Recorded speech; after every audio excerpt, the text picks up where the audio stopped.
So until you make the unconscious conscious, it will direct your life and you will call it fate. So what does that mean? It means whatever you're suppressing, projecting, or withholding within your life is going to continue to show up in different ways. So it could show up as a health problem. The quality or the emotion you're suppressing can show up in another person or in an anxiety because it's going to keep poking at you until you at least become aware of it. Okay.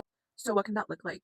So, let's say you're suppressing anger in your sexuality. You're trying to be someone who, especially as a woman, right, is wholesome and you're suppressing your masculine energy. What can that look like? Well, it can come out as inflammation within your body. It can come out as acne.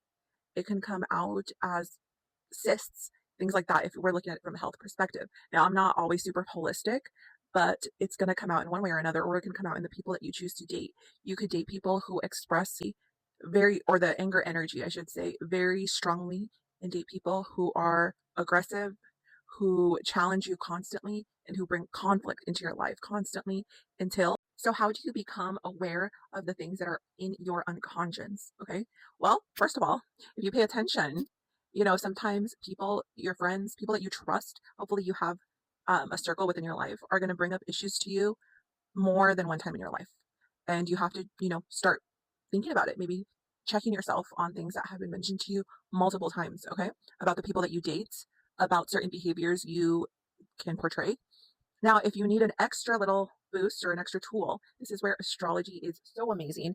Looking at your birth chart, looking at your squares, your oppositions in your chart, because it can tell you where there is conflict. So you have to look at your 12th house, whatever sign is in there. Might be things that you are unconsciously expressing because it's our blind spot. You can look at your oppositions, right? Maybe you're acting out one planet more than another and projecting the other planet onto another person. You can look at your squares and see where things need to be. Are you suppressing them? Are you escaping them? Are you attracting people that are triggering you because they are so emotionally expressive and you try to hide it and conceal it, but then you feel anxiety or sadness because you feel alone? Or do you have Saturn in the 12th house? I have this placement. I had to bring into awareness a lot of my guilt complex and a lot of my anxiety around over responsibility because life was going to continue to bring me anxiety. And that this has to do with the fact that I'm diagnosed OCD, okay? But I had to really go through intensive like ERP for that. Anyways,